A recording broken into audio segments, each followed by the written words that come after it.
Hey everyone, I have another dream to share, and this is exciting to share because it's a very encouraging dream.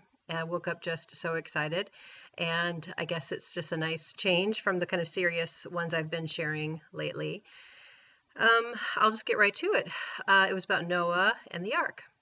I saw Noah, and this is interesting because I don't usually think of Noah as a young man, but in my dream he was young and very powerfully built, like almost a bodybuilder, big guy, and didn't even look over. He looked like maybe in his 30s, and perhaps he was coming down in his glorified state. I don't know. This is just how he was in my dream.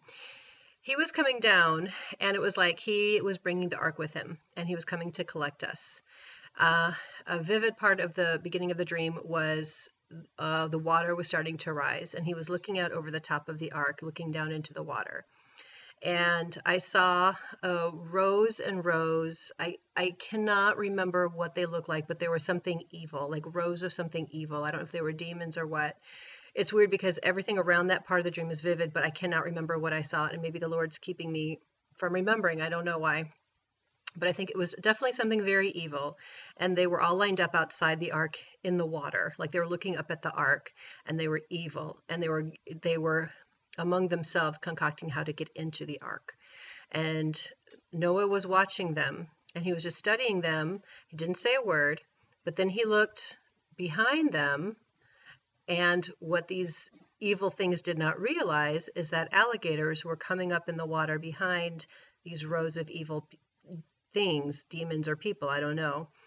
And the alligator slowly crept up from behind and went whoosh, and the next thing I know, all the evil was gone. Like the alligators just completely overwhelmed them, took them down into the water. And I don't know if Noah had command of these alligators. I don't know, but he knew it was going to happen. Like he was just watching over the water, and he was being very watchful. And the alligators, all in a row, in formation, perfect formation, went as one and just overcame whatever evil was in that water and took it down into the water. The next scene is I'm inside the ark and we are celebrating. It's just so exciting. You guys, and what's really cool is the animals have been collected too. So I'm there with a lot of people. It was so exciting. A lot of people, and animals are there, and the animals are rejoicing too. It was the coolest thing. I would never have expected to see animals in the ark too, but it was really neat. Now, and let me really quickly say before I forget that um, as far as the symbolism of the ark, we can take that some different ways. Some people think that symbolizes the rapture, and I always did too, until I don't ever get visions. I've maybe had two that were vivid enough to be called visions, and a few months ago, or maybe it was a month ago, I don't remember exactly, but as I was waking up, my eyes were still closed. Suddenly, I saw like a little movie screen behind my eyes go on, and I saw two arcs flying up into the sky, going off into the sky. They're coming from the earth, and it was just from my wherever I was viewing. That's all I could see was just two of them. It could have been more, but I just saw two going up into the sky, and they were glittering in the sun. I couldn't tell what they were made of, but they just glittered. They were kind of going off.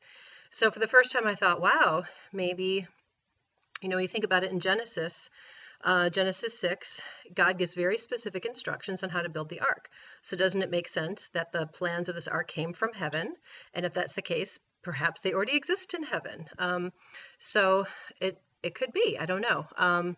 So to see an ark, it could be symbolic or it could be an actual representation of being collected up and taken up into safety. After all, the ark was a vehicle for safety when Noah built it, and that was, God saved his people, the righteous. Anyway, so I'm inside the ark and we're celebrating, and everybody's just so full of excitement and joy.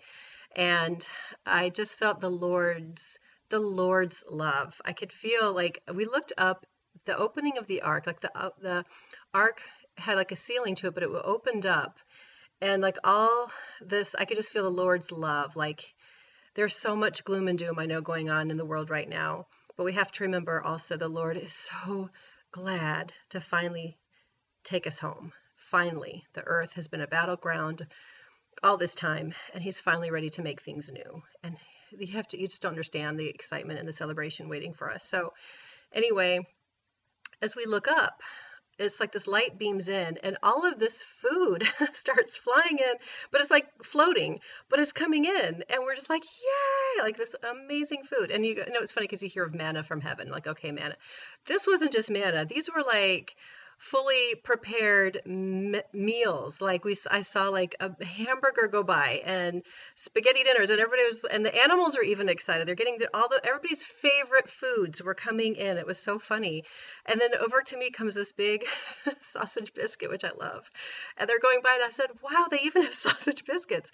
You guys, I know it's a dream, but it was the Lord was showing me that he knows us and he knows our favorites, and he doesn't just provide for us, he gives us our favorites, our choicest things, and he wants to indulge us. And so we saw these amazing foods coming in. He's as his provision, as the Bible says, he gives us provision.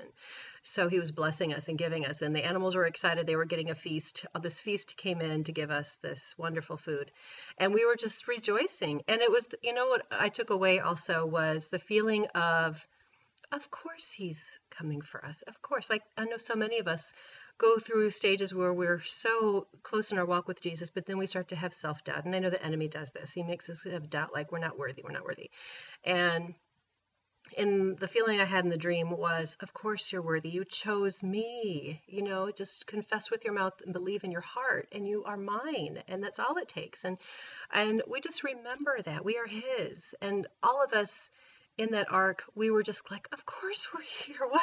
Of course, why did we ever doubt? Why did we ever doubt? And fear is never of God. So guys, just take away from that I think, again, I'm not a prophet. I don't know if this is the next big move of God, but I just thought of all the worry and stress I've had watching what's going on with the election and all the things, the nerve-wracking videos I've had to make that sometimes I really don't want to make, but I just felt like I have to share this because some of these things are just things that are worrisome. But it was so wonderful, an unexpected, beautiful, beautiful dream. And to see Noah, as this big, strong young man. I didn't expect that either, but it was just exciting to see him excited. And I think he was given some kind of authority in this. He was the first really true righteous man who was so, so obedient to God when everybody ridiculed and mocked him. Everybody in that surrounded him did except his own family. And it would make sense kind of in a way that he would get to be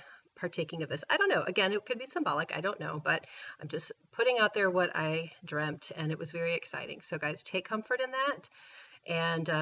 And for the first time, I just was reminded of the Lord's excitement in all of this too, that he's so ready for us to come home. Okay, I hope this blesses you as it blessed me. And I love you guys. God bless. Bye-bye.